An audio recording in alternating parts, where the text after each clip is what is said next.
Comunicaciones, 9 horas y 19 minutos, 16 grados la temperatura en la capital federal y el conurbano bonaerense este día, sábado 1 de agosto de 2026. Vamos con la primer entrevista de esta mañana. Como lo anunciamos, estamos en comunicación telefónica con Ali Reza Peralta. Él es director de la Academia de Pensamiento Estratégico y director de la plataforma comunicacional APTV, con quien estamos comunicados telefónicamente y tiene la amabilidad de atendernos. ¿Cómo te va, Ali? Ariel Velázquez, Pablo Sores, te saludamos. Hola Ariel, ¿cómo te va? Un gusto. ¿Cómo estás, Pablo?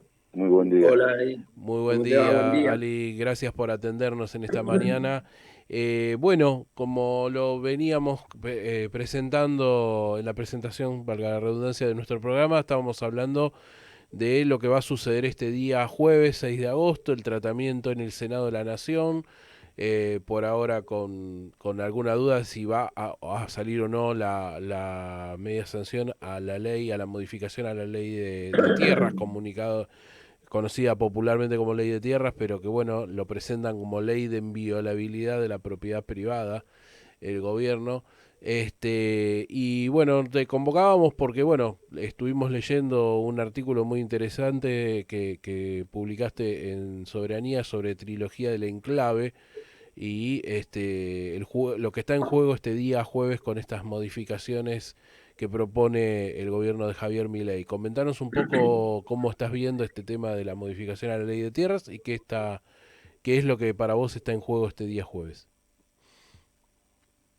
Sí, me parece que hay distintos movimientos eh, con un mismo objetivo. Por eso hablamos de una trilogía normativa que el Poder Ejecutivo Nacional está impulsando en el Senado, ¿no? Por un lado tenemos la ley de tierras rurales, la 26.737, está el régimen de incentivo para grandes inversiones en nuevas industrias, hablamos del Super RIGI, y después por otro lado está la reforma integral de la Ley General de Sociedades. Eh, es decir, una trilogía que constituye, si se quiere, en la Argentina del presente, una operación de reconfiguración de todo el territorio nacional, ¿no? Eh, Reconfiguración también jurídica de las últimas décadas. Es decir, no son solamente tres leyes, y esto es lo que planteábamos en este artículo que mencionabas, sino que es un modelo y hablamos de la instalación de una economía de enclave para la nueva oligarquía tecnocrática, que esto también está vinculado, digamos, a este nuevo inquilino que tenemos en la Argentina, Peter Thiel, Ujú. y bueno, las operaciones que esa oligarquía tecnocrática está haciendo en un país absolutamente dependiente como la Argentina y en un modelo de avanzada de la élite financiera sionista en la Argentina con la llegada al gobierno de Javier Milei, ¿no? Sí. Uno Ujú. observa en Ali, el artículo, Ali, perdóname Pablo, sí, hago esta dale. pregunta después te paso la palabra. Uno observa en el artículo y en lo que vos señalás una suerte de balcanización del país, al colocar en las provincias la decisión de si van o no a vender las tierras rurales y desde ya con la falta de este tope del 15% que dicho sea de paso no se está cumpliendo en la actualidad, ¿no? Uno ve que lo que está vendido ya a Joe Lewis sigue vendido a Joe Lewis, lo que tiene Benetton en la Patagonia lo tiene, lo que Misiones está vendido, está vendido. Pero ¿cómo ves ese traslado bueno, esta suerte de traslado de soberanía a las necesidades de cada provincia? No, me parece una barbaridad, pero aparte nosotros, yo vivo en la provincia de Jujuy, Ujú. tenemos un claro ejemplo de este proceso secesionista. Aquí se reformó la constitución provincial y claramente, digamos, si hay tres pilares que sostienen esa reforma que realizó Gerardo Morales como salida de su último gobierno, Ujú. es avanzar en el sesionismo, en un régimen parapolicial y en un modelo de terror, digamos, para la provincia de Jujuy. Y que digo, en el caso de nuestra provincia se avanzó eso en una transformación normativa, jurídica, con la reforma de la Constitución, que incluso es violatoria de la Constitución Nacional. Pero después, por otra parte, hemos tenido a dirigentes políticos como Cornejo en Mendoza, que viene planteando hace años, digamos, la necesidad, plantean ellos, de que Mendoza funcione como un estado paralelo al Estado Nacional, digamos. Hay un proceso de construcción de significantes, si se quiere, de guerra cognitiva, porque muchas veces, digamos, hacen planteos vinculados a ver la misma defensa que hacen los que han votado el RIGI, ¿no? Y nosotros aquí en la provincia tenemos algunos referentes políticos que están en el Senado, como Carolina Moisés, que argumentó y sostuvo, digamos, la defensa irrestricta del RIGI, planteando precisamente esto que vos mencionás, ¿no? Que la provincia de Jujuy pueda contar con determinados recursos a partir de la explotación de recursos estratégicos, bienes y recursos naturales. Es una absoluta falacia, digamos, cuando interviene el capital financiero transnacional en lo que es el manejo de los recursos, cuando se habilita, digamos, el capital financiero con normas, con jurisdicción que sostienen, digamos, esta política de saqueo, de entrega, lejos de producir una reindustrialización o una participación de la comunidad organizada en las principales decisiones que hacen a la explotación de estos recursos, lo que ocurre es que los más afectados por la intervención de corporaciones extranjeras son las mismas localidades que están en los territorios. Yo creo que indudablemente hay un proceso secesionista en la Argentina, de entrega de nuestra soberanía, pero que además se plasma con una intervención clara y directa de corporaciones financieras, económicas, pero por otra parte habilitación de normativas, como lo que te menciono de la reforma de la Constitución de la provincia, que incluso habilita y promueve la intervención de Fuerzas Armadas extranjeras, cuando no lo hacen, digamos, con contrataciones de empresas de seguridad privada, ¿no? Que es parte del funcionamiento que ya vienen teniendo, por ejemplo, las minerías en toda la región del NOA. Ahí hay tres cosas que nosotros mencionamos en el artículo que ustedes han leído, que de alguna manera, digamos, es lo que el campo nacional debe tener en cuenta a la hora de defender 4 principios que esta trilogía que planteamos está destruyendo, ¿no? Por un lado está la densidad versus el enclave, vinculado a esto que me preguntabas, digamos, la Argentina está necesitando generar densidad en su desarrollo económico y productivo con más diversidad y no con menos, y con menos distancia también entre los sectores favorecidos y los que les cuesta la adaptación tecnológica, ¿no? El enclave que está planteado hace absolutamente lo contrario, está creando 2 Argentinas, una data center con energía subsidiada y tierra barata, y otra de pymes y productores que no pueden competir por esa misma tierra y energía, ¿no? Una desigualdad absoluta, porque además se promueven, como decimos, normativas y transformaciones jurídicas que habilitan que intervengan directamente, digamos, los capitales financieros transnacionales. Después, por otro lado, está la soberanía territorial como sistema de defensa, ¿no? La ley de tierra no es una ley agraria, es una ley de defensa nacional. La zona de frontera, las cuencas hídricas, el acuífero guaraní no pueden quedar sujetas a la autorización de una legislatura provincial que es absolutamente capturable. Son bienes comunes de la nación y por ende, digamos, la nación la que se tiene que hacer cargo de esa administración. Y después un tercer punto que es la soberanía jurídica. La verdad que la Argentina no puede permitirse que una empresa que es dueña de 20.000 hectáreas en zona de frontera con beneficios fiscales extraordinarios pueda litigar, por ejemplo, en Nueva York bajo derecho extranjero porque es una organización digital en criptomonedas, ¿no? Eso es precisamente la renuncia lisa y llana a la jurisdicción nacional. Y esto es, digamos, algo de lo que está presentando una de estas patas de esta trilogía de enclave que se está plasmando en la Argentina, o que se quiere plasmar y que esperamos el 6 de agosto podamos nuevamente, digamos, frenar, porque en eso también están teniendo evidentemente un problema político, digamos, es tan grande el desastre que están promoviendo, es tan grande la entrega que están queriendo plasmar, que incluso les cuesta contar con los votos que acompañen, digamos, esta propuesta. Por eso después aparecen grupos como Convicción Federal, que dicen, digamos, enfrentar las reformas que promueve el gobierno de Milei, pero lo que terminan haciendo por ahí es bajando la densidad de entrada para terminar, si se quiere, decorando proyectos de ley con algunas modificaciones que dicen que son sustanciales, pero ciertamente no son sustanciales en nada, porque lo que se está plasmando es precisamente por ahí estirar un poquito el tiro de gracia, por así decirlo. Ujú, ujú. Es interesante, Ali, ahí en el artículo que escribiste o que publicaste.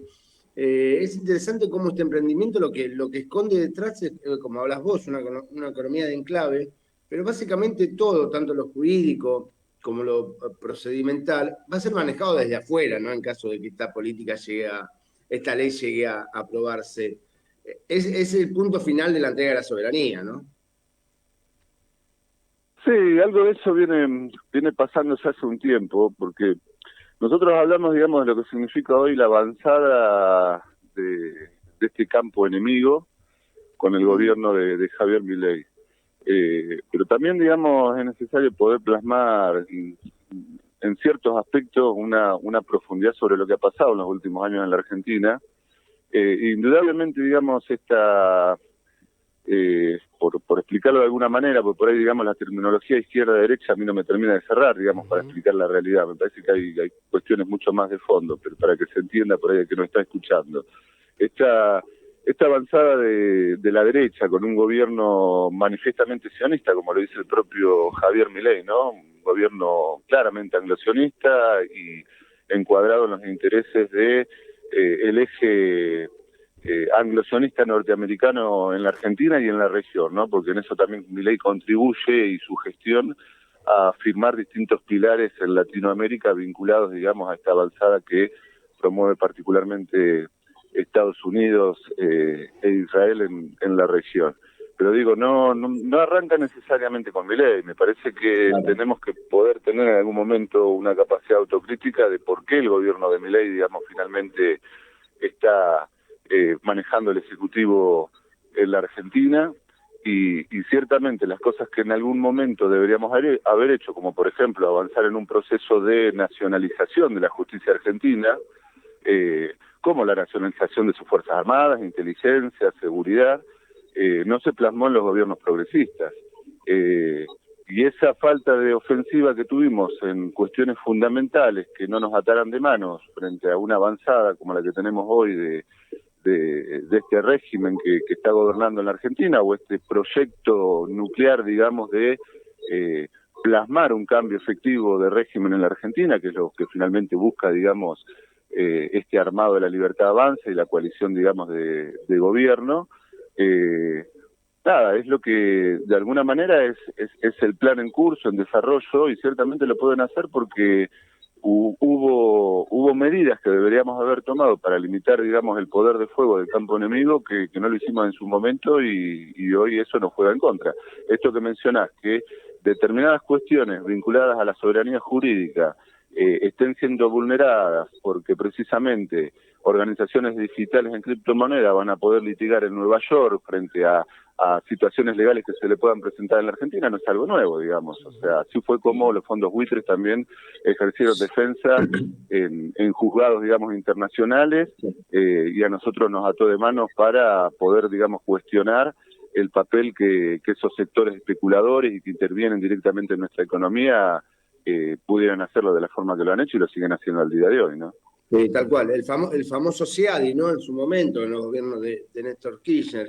Y es interesante lo que decís, que esto no empezó con este gobierno, ¿no? Está bueno un día poder sentarnos y analizarlo bien, por qué se llegó, ¿no? Sí, hay un proceso que me parece que se repite cíclicamente en la Argentina de las últimas décadas, que es estar de alguna manera trabados o impedidos, al menos los sectores más consecuentes, de plasmar un debate de fondo con respecto al programático. O sea, ¿para qué queremos gobernar en la Argentina? ¿Para qué queremos llegar a los lugares legislativos, ejecutivos?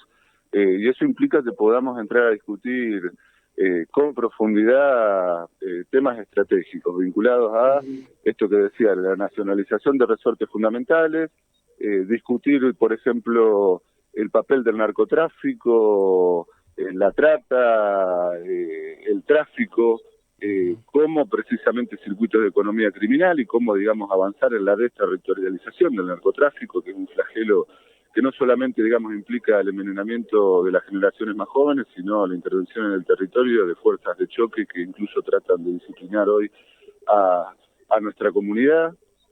Por otro lado, poder también entrar a discutir el comercio exterior, la importancia de su nacionalización, la importancia de la soberanía monetaria, ¿no? Un tema del que no se habla mucho, en parte porque se conoce poco, pero ciertamente, digamos, el movimiento nacional cuenta con cuadros sumamente interesantes que han sido incluso parte de la gestión y que muchas veces, siendo parte de la gestión, se han encontrado con límites para plasmar propuestas muy de fondo, porque precisamente no se evidenció la definición política para avanzar, digamos, en planteos estratégicos que son sustanciales para poder, digamos, disponer de las palancas fundamentales que hacen, digamos, a la construcción del Estado y a la decisión que en la construcción de ese Estado pueda habilitar políticas efectivamente soberanas, ¿no?